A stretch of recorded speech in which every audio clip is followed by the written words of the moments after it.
Kanında ki saman kirezi var. Bu sebze giriş kaynanan içinde kaynanan.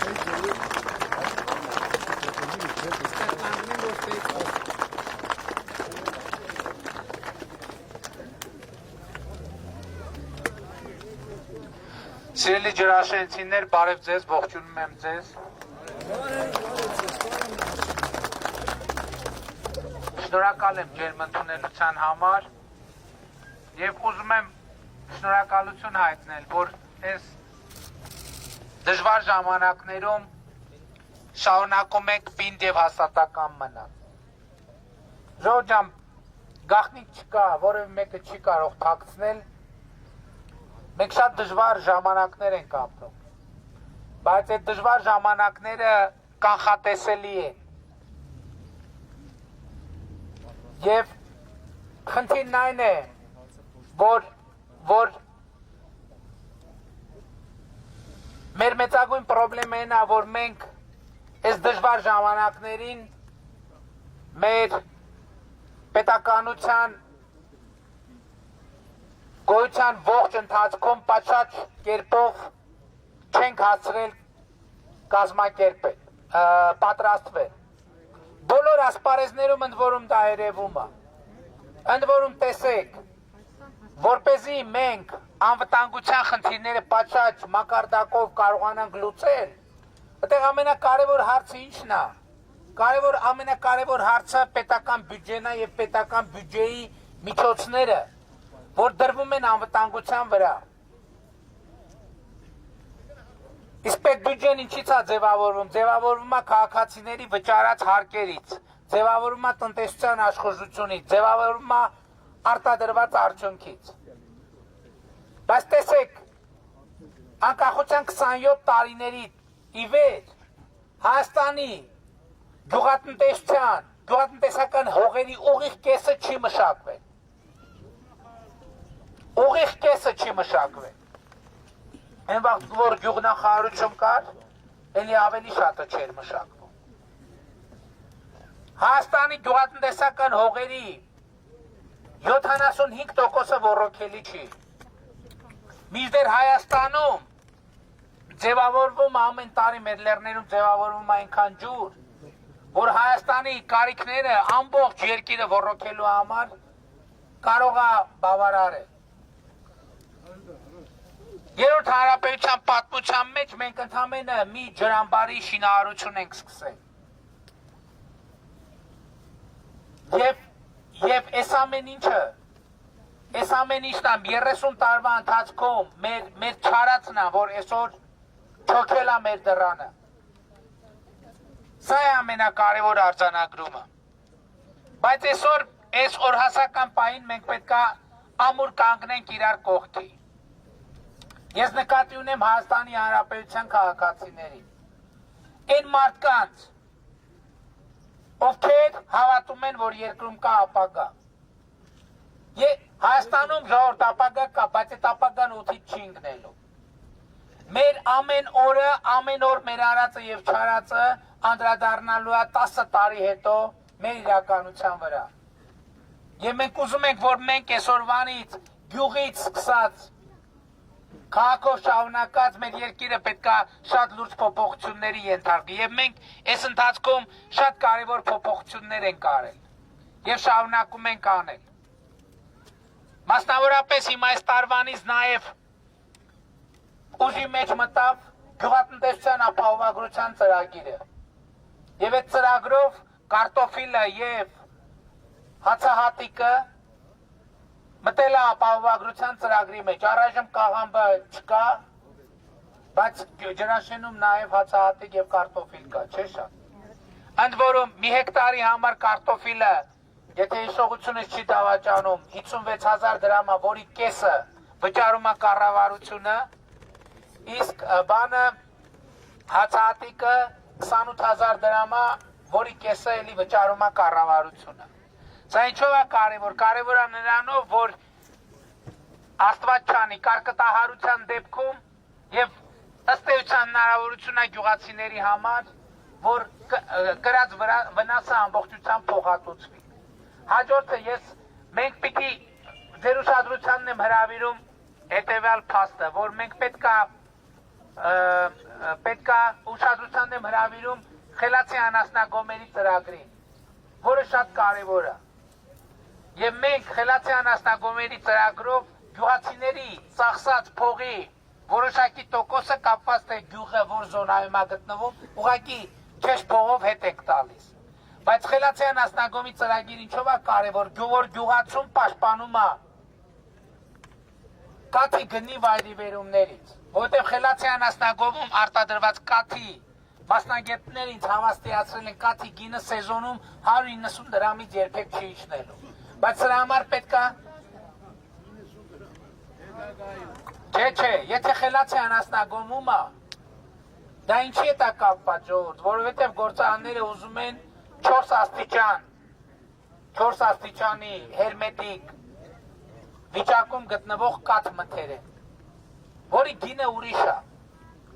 Այո, հիմա ինչքան է 90 է չէ միջև կաթի գինը։ Դե դա պրոբլեմ է։ Եվ մենք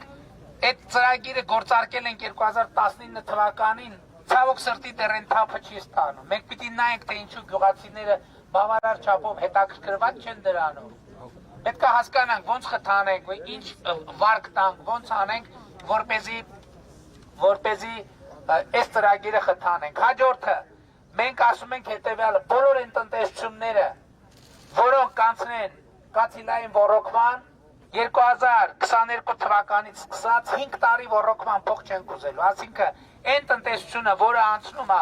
կաթիլային ոռոգման ջրի համար ոչ մի բան չի վճարելու։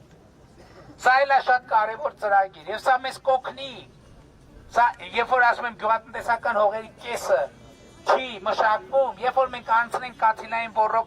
կաթիլային ոռոգում մեզ հնարավորություն է տալիս շատ մեծ խնայողություն ունենալ ոռոգման ջրի։ Սա նշանակում է, որ այդ խնայված միջոցները ջուրը մենք կուղենք այն մյուս տարածքներին, որ ավելի շատ տարածքներ ոռոգվեն։ Եվ հաջորդ խնդիրը, գյուղում մանկապարտեզի խնդիր ունենք, թե չէ։ Գույքի խնդիր ունենք, բայց Մենք գյուղ եւ դեր մանկապարտեզը չի գործում։ Ինչը չի գործում մանկապարտեզը։ Իսկ քանի երեխա կա պոտենցիալ։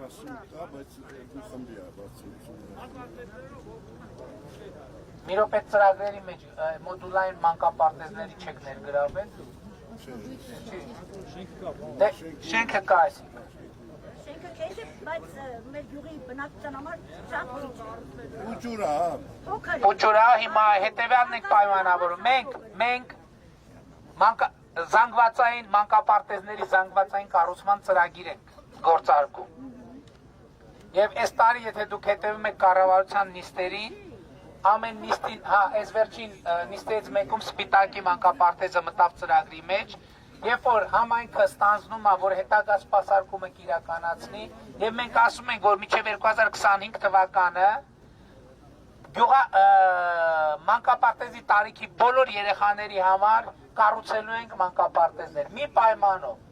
որ շահագործման հանձնումից հետո համայնքը ստանձնում է ամբողջ ֆինանսավորումը, կոմունալ ծախսեր,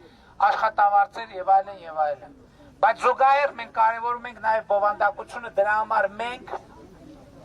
նաեւ իրականացնում ենք դաստիարակ ուսուցիչների վերապատրաստման ատեստավորման ծրագիր։ Եվ նաև ուսուցիչների ատեստավորման ծրագիրն ասկսե, որի արդյունքում ուսուցիչների աշխատավարձը 30-ից 50%-ով բարձրանալու է։ Որովհետև կրթությունը ամենակարևոր բաղադրիչներից մեկն է, որ երեխեքը հետագայում կարողանան այնպիսի աշխատանքով ապահովել իրենց, որ իրենց մի նվազագույն բարեկեցության շեմ ապահովեն։ Եվ ուրեմն այսօր մեր ամենակարևոր խնդիրը, բայց իհարկե անվտանգությունն է։ Եվ մենք մեր երկրի անվտանգությունը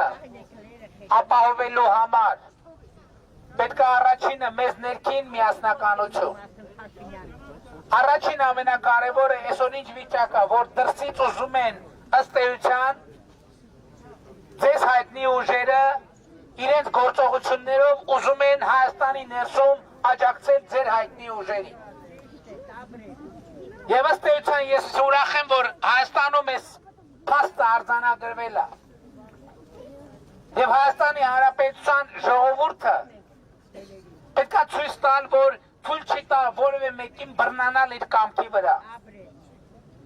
Շատ կարևոր է սահմանների անվտանգության ապահովումը։ Դուք գիտեք, որ մենք հայ-ադրբեջանական սահմանին ունենք ճգնաժամ եւ մենք առաջարկել ենք ճգնաժամի հանգուցալուծման մեր ճանապարհային քարտեզը։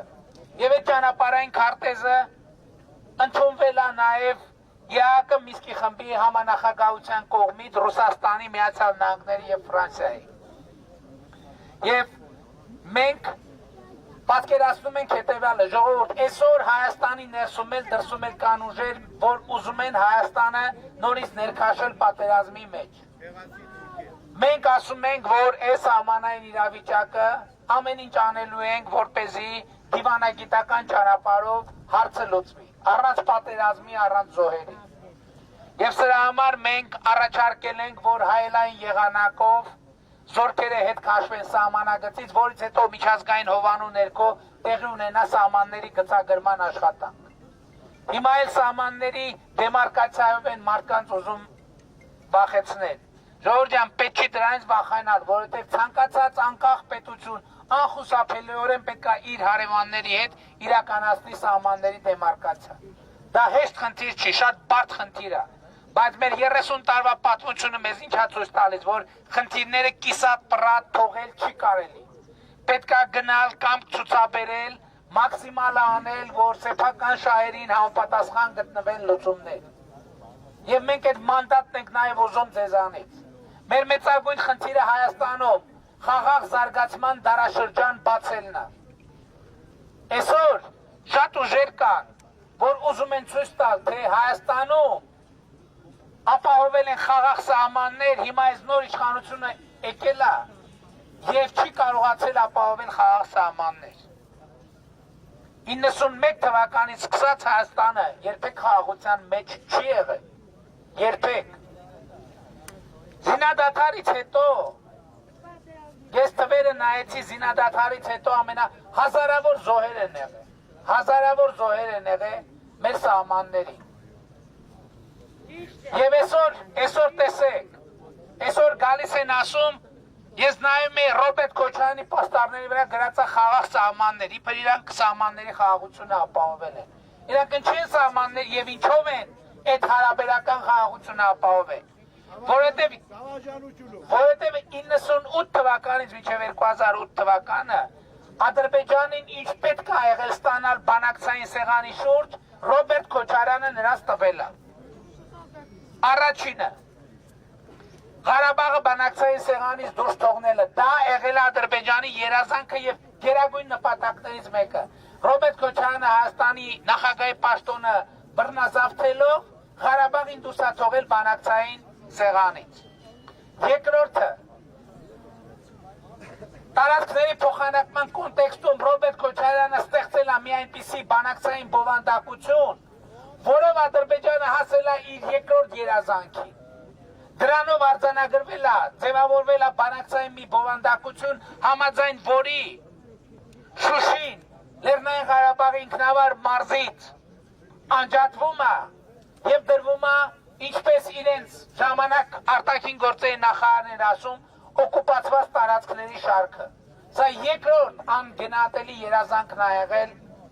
Ադրբեջանի համար։ Երրորդը մեղրի փոխանակման ծրագիրը, որ Ռոբերտ Քոչարյանը իր ձեռքով, տվյալ դեպքում պետք է ասել իր կոտրած ձեռքով տարել է Հայաստանի անվտանգության խորհրդի նիստում դրել է քննարկման։ Եվ Վազգեն Սարգսյանն ու Կարեն Դեմիրճյանը փաստորեն ստացվում է, որ իրանց կյանքի գնով մեղրին փրկել են։ Եվ պատկերացնում եք Ղարաբաղի հարցի լուծման տարբերակ։ Մեղրին տալիս է, Ղարաբաղը ասենք օրինակ ստանում էր։ Բայց այդ ինչ հարցի լուծում է։ Այսինքն տարածք է տալիս, սա դարձել է Ղարաբաղի հարցը տարածքային բանավեճ, որը ամբողջությամբ նենգափոխել է Ղարաբաղի հարցի բովանդակությունը։ Սրանից հետո 2007 թվականին, 6-7 թվականին ձևավորվել են Հայաստանի մասնակցության մադրիդյան դավադի սկզբունքները, որոնք եւ ի վերջո բերել են հանգեցրել են պատերազմի։ Այդ մադրիդյան սկզբունքներով ինչ էր ենթադրվում։ Այդ մադրիդյան սկզբունքներով ենթադրվում էր, որ 7 տարածքները պետք է վերադարձվեն։ Այն նախկին տրամաբանությամբ ըստ էության Շուշի եւ այլ տարածքներ պետք է դառնային ադրբեջանաբնակ առնվազն ադրբեջանաբնակ, եւ հետագայում այդ Սերժ Սարգսյանը այդ բանակցային տրամաբանությունը բերեց զարգացրեց այնքան, երեք ես Նուբարաշենուի համայնքում մեր շտաբում հանդիպման ժամանակ շատ մանրամասն անդրադարձել եմ, ում հետաքրքիր ավելի մանրամասն հետաքրքիր խնդրում եմ երեկվա իմ ելույթը նայեք։ Եվ ըստ էության ստացվել է, որ բանակցային գործընթացում 7 շրջաններ պլյուս Ղարաբաղ ձևավորվել է բանակցային մի բովանդակություն, որ այդ ամեն ինչը պետքա փուլային եղանակով, այսպես հուշիկ ճանապարհով պետքա հանձնվեր Ադրբեջանին։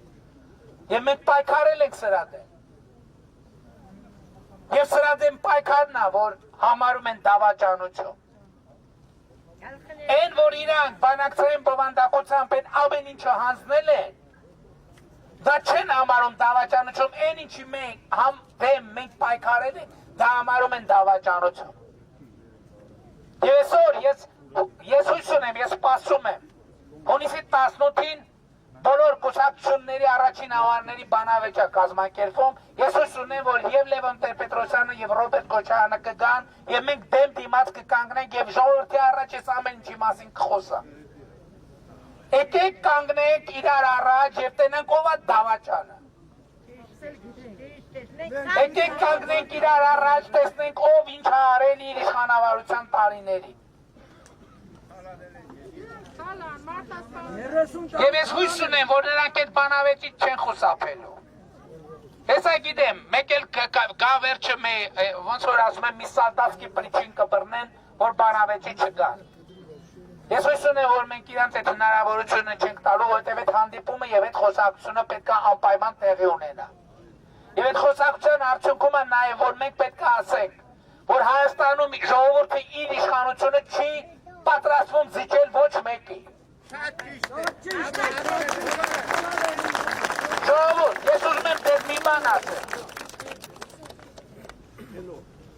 Որն է մեր եւ նրանց իշխանության առանձնահատկությունը։ Քո առանձնահատկությունը Չէ, մի րոպե ես ասեմ։ Առանձնահատկությունը հետևյալն է։ Քանի դեռ մեր իշխանությունն է Հայաստանում, ժողովուրդը ցանկացած ընտրությունով կարա փոխի իշխանությանը։ Եթե հանկարծ որևէ մեկը նրանցից հայտնվի իշխանության, ժողովուրդը զրկվելու է իշխանություն փոխելու հնարավորությունից։ Եվ ժողովուրդը եւ Հայաստանը նորից մտնելու է մարտի 1-երի եւ հոկտեմբերի 27-ների էջեր։ Հայաստանը մտնելու է մի փուլ,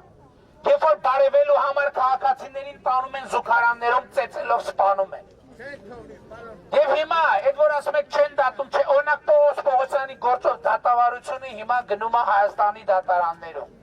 Եվ ես համոզված եմ, որ դուք, սիրելի քաղաքացիներ, սիրելի գյուղացիներ, թույլ չեք տա,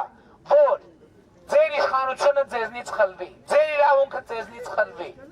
ձեր ապագան ձեզնից խլվի։ Մենք այսօր հունիսի 20-ին պետք է գնանք կտրական տեղամասեր եւ բարձր առնվազն 60%-ով արձանագրենք, որ ապագա կա ապագա։ Եվ այդ ապագան մենք իրար հետ պիտի կառուցենք, ուսուցի, որպես մի տուն, մի ընտանիք, մի ժողովուրդ։ Սիրում եմ բոլորին, հպարտանում եմ բոլորովը։ Ասում են ջրաշենում առնվազն 70% առնելու, ոչ թե 60%։ Ճիշտ են ասում ժողովուրդ։ Շնորհակալ եմ շատ, լավ եղեք ժողովուրդ ջան։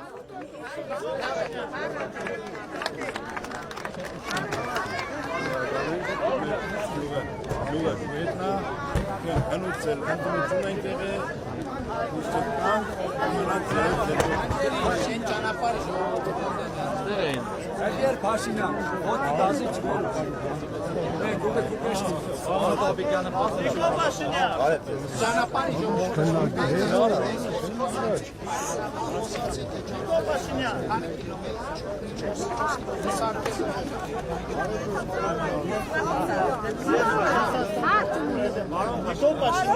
Soğan yoğurt kodenen ver bu harçtan. Aya gelelim var kodenen. Я поддерживал вашу голландию. Я приехал с России как доброволец. Был коронавирус, я пытался приехать как доброволец. Сейчас приехал. У моего отца 2 дома землетрясение было, 2 дома разрушилось. Мне сейчас негде оставаться, чтобы я хоть до армии меня забрали. Պարոն Փաշինյան, Вот мой отец. իմ տղերն է։ Լենինգրադում որ հանդիպեցիք, ինքը ձեր զուգարը դոշին, հայրինս մի հատ ինչով կարող նամակը գրել եմ թողել եմ։ Մոտեցեք օգնակապ կպայք իմանալ։